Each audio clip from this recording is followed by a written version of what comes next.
Hello friends, welcome back to the online classes. Today I am going to continue the same chapter, lesson 6, the 100 dresses, part 2. Today we will finish this chapter. So we have seen yesterday that how Maggie and Perry after the class went to the Bogan Heights to meet Wanda, hoping that she would be there and confessed her that we are sorry, please don't go.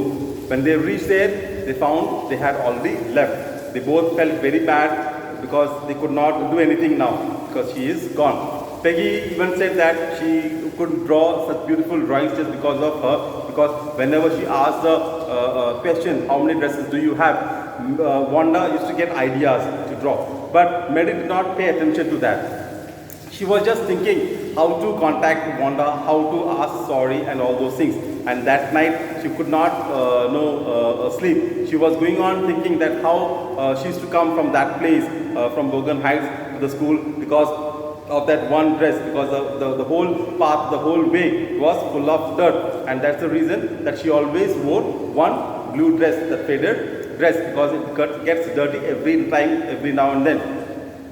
She that day thought a lot and finally decided that she would be she took a decision that she will now onwards she will never tease anybody, even if it costs Peggy's friendship. Even if she has to lose Peggy's friendship, she will never tease anybody, and neither she will allow anybody to tease. She will help that person. On Saturday, Peggy and Mary both sat together, started writing a letter. In fact, they thought of writing an apology letter, but it turned into a friendly letter. They congratulate Wanda for her drawing competition, for winning the drawing competition, asking about her school teacher and companions and all other things. And then they send it to the Bogan Heights, writing on the envelope, please forward it. So up to here, we had seen. So page number 77. Page number 77, second paragraph. Days passed and there was no answer, but the letter did not come back, so maybe Wanda had received it. Perhaps she was so hurt and angry she was not going to answer. You could not blame her. Weeks went by and still Wanda did not answer. Peggy had begun to forget the whole business, and Mary put herself to sleep at night making speeches about Wanda, defending her from great crowds of girls who were trying to tease her with, how many dresses have you got? And before Wanda could press her lips together in a tight line, the way she did before answering, Mary would cry out, stop. Then everybody would feel ashamed the way she used to feel. Now, days passed after writing the letter, days passed, there was no response from Wanda. Maggie and Perry thought that she was she might have received the letter, but she was so hurt and that she was so angry that she didn't want to write the letter to us, or she didn't want to remember her old school and old companions. The days changed into weeks and months and all, and there was no response from Wanda. Peggy slowly forgot all about Wanda and the teasing business, and she started concentrating in her studies. But Mary, she was still disturbed. She was still thinking of Wanda every now and then in her dreams and all. And sometimes when she sees that someone is teasing Wanda, she would scream, shout in her dreams, stop. Don't tease her, leave her alone, do your own business. So she used to have that worry that Wanda's face would come in front of her, and she would feel very ashamed of what she had done. Now it was Christmas time and there was snow on the ground. Christmas bells and a small tree decorated the classroom. On the last day of school, before the holidays, the teacher showed the class a letter she had received that morning. You remember Wanda Petronsky, the gifted little artist who won the drawing contest? Well, she has written me and I am glad to know where she lives, because now I can send her medal. I want to read the letter to you. The class sat up with a sudden interest and listened intently. Dear Miss Mason, how are you and room room 13, please tell the girls they can keep those 100 dresses, because in my new house I have 100 new ones, all lined up in my closet. I would like that girl Peggy to have the drawing of the green dress with the red trimming, and her friend Mary to have the blue one. For Christmas, I miss that school and my new teacher does not equalize with you. Merry Christmas to you and everybody. Now, it was Christmas season and the school was decorated beautifully. Christmas tree was there in the classroom, and it was the last day of the school, because after this, the Christmas vacation would start. So the whole class was there. Miss Mason came with the letter and she asked the students, do you remember Wanda Petronsky, the gifted girl who drew 100 dresses in the drawing competition? Today, I have received her letter. She herself has written the letter, and now I know where she is living. Now I can send the medal for her. So please, all of you sit down. I am going to read the letter for you. The whole class sat down. They all were interested to know how she is and what she has written. Then Miss Mason read the letter and asked, Wanda asked good tidings for all the girls, all the room 13 students, about them, how they are. And she told Miss Mason that the girls can keep the dresses, the drawing dresses, and very specially to Peggy, the green dress with the red trimmings and blue dress for Mary. And she also said that she was not getting a beautiful teacher just like Miss Mason, and wished everybody a Christmas, happy Christmas.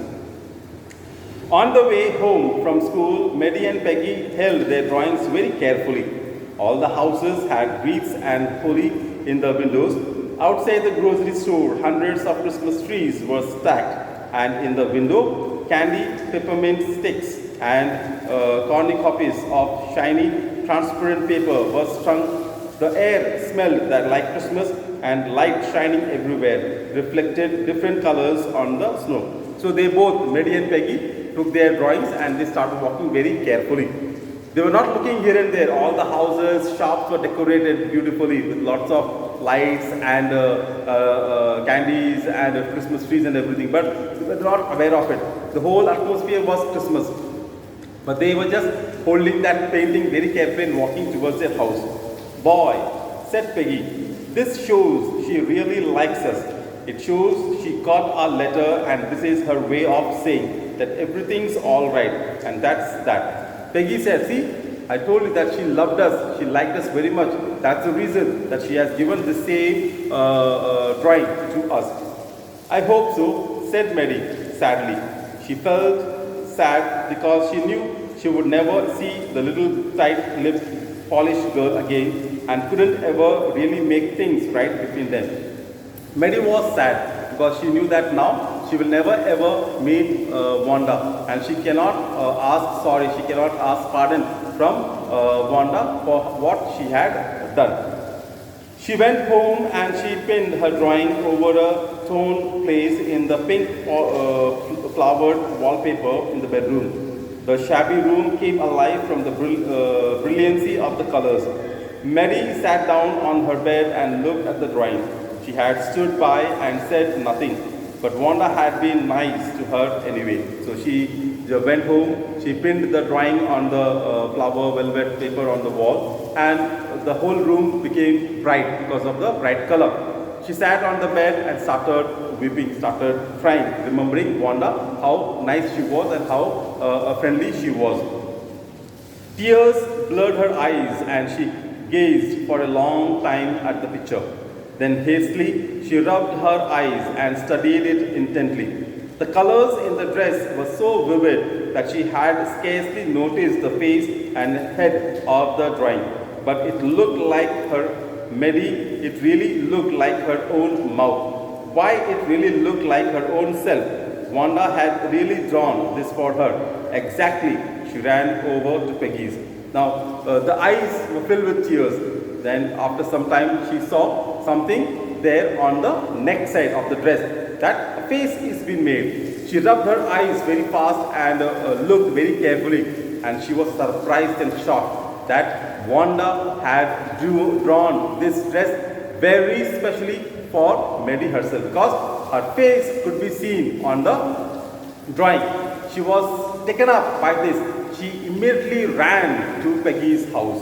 Peg, she said, let me see your picture. What's the matter? Asked Peggy as they clattered up to her room where Wanda's drawing was lying face down on the bed. Maddie carefully raised it. Look, she drew you. That's you, she exclaimed, and the head and face of this picture did look like Peggy. What did I say? Said Peggy. She must have really liked us anyway. When she reached Peggy's house, Peg asked, what happened? What's the matter? And they started running towards the room where the drawing was kept. Maddie took the drawing, spread it over, and asked Peggy to look it carefully. See yourself in the drawing.